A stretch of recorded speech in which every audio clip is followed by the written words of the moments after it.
welcome back to video number 2, setting your lines. Now, your lines are where most people actually go wrong with most hockey managers, but in particular Hockey Arena. Now, there are two key important things that you need to know when it comes to actually setting your lines. The first one is choosing the players to go on the line, and the second one is choosing the tactic to use for that line.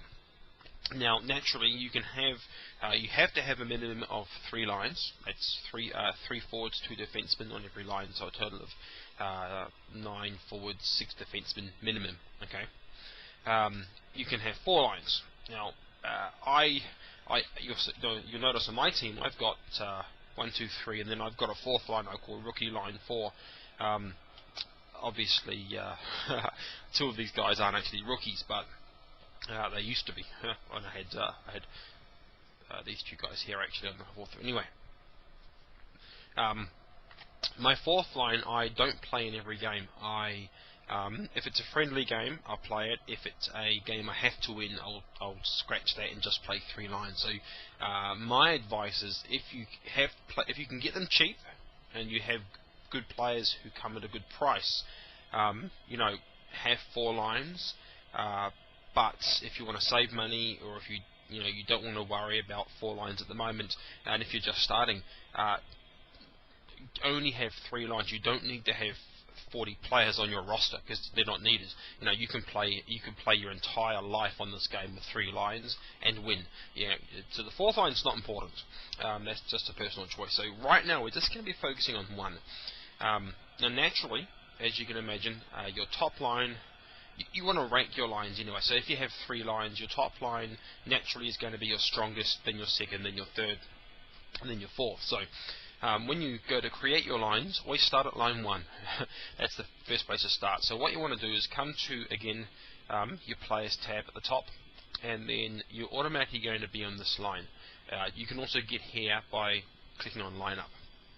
Once you're here, you want to click on Lines, because this takes you into the actual lines section. Now, if you don't have any lines set up, you need to click Add, and that will add a 4th line. Now, I'm not going to do that because I've already got my lines created. So, but what it's going to do is it will load up a. Hold on, I'll just see what happens.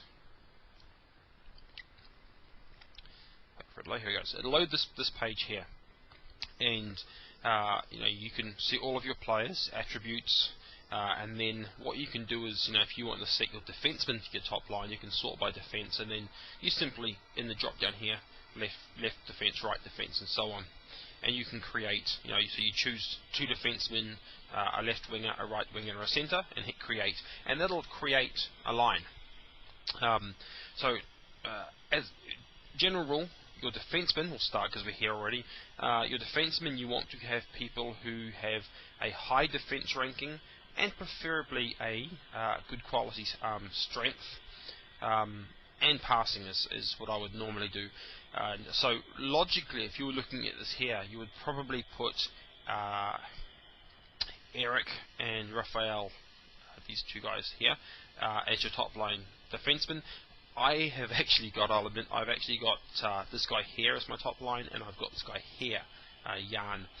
The reason being is I'm trying to get him to grow more. But so you juggle the lines. Sometimes you can put your rookie defenseman on your top line if he's playing with a good quality defenseman, as this guy here, to create a bit of balance. So you create your defenseman. Your center, you want to have someone who has a good attack rating, and also has a lot of strength. So my top line center, of course, is this guy here, Indulis, or whatever his name is. He has a great attack, brilliant shooting. 16 for strength is probably not too high, but I think he's actually he's what, the third or 4th highest in strength for my team anyway. So, so he's my top line center.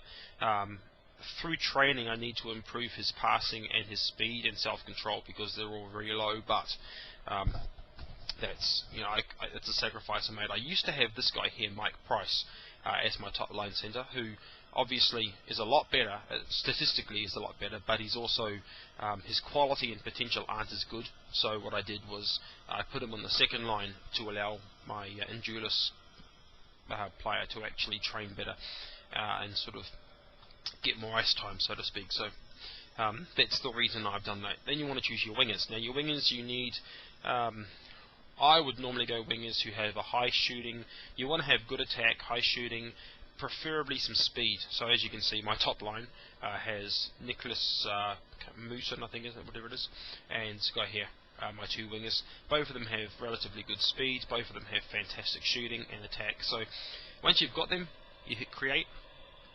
It'll take you back to your lines page, and you'll have a line. Now the tactics refers to the actual line information. So once you've got it, you're going to be asked to name the line. So you call it 1, 1, you can call it anything you like. Once you've named it, you can then click on the name of the line, and it's going to bring you into pardon me, into here, which is going to show your wingers, your centre and your defenseman as a line. It's going to show you over here, this is the profile information that we covered quickly in the previous video.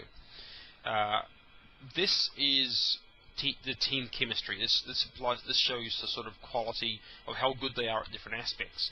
And further down the page, it'll show you all the different tactics you can use: intuitive, short passes, counter-attacks, checking, shots from the blue line, pressing, and behind the net. And different tactics require different type of players. So, you know, in my case, I've got 3 fantastic snipers. One good blue liner, defenseman, and of course Jan, who's my rookie, who probably would be better to use speed, but can't always be fussy. So, you know, in here it will show you the percentage. So I've got shots from the blue line, which you can see at the top, as the current tactic, which has 59% team chemistry, line chemistry. So obviously that's the highest in the list, so that would be the best one to go to. I could go with behind the net, and I'll show you what it does quickly. If I do that, if you go behind the net, it's going to, forgive me while it takes its time, as you'll see it changes the bolded sections. Now the bold simply shows you which parts of those players' profiles are actually being used for that tactic. So instead of my centre being a sniper now, he's going to be creative. Now obviously, you know, he's not the most creative player.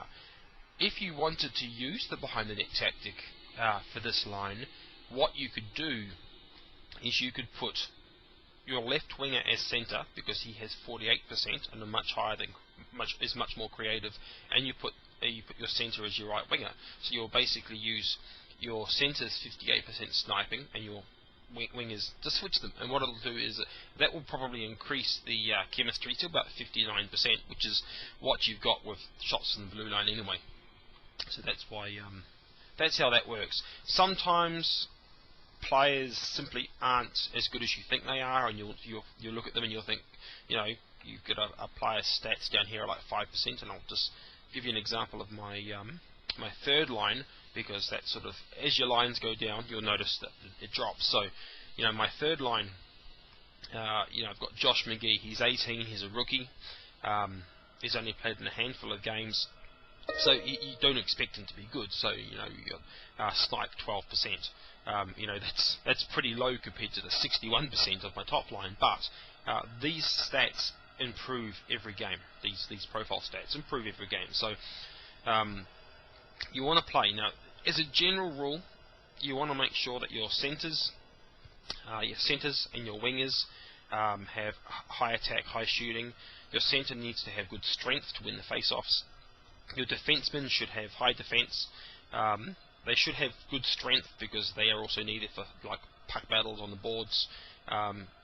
Every player should try and be speedy and good passing as a basic general rule.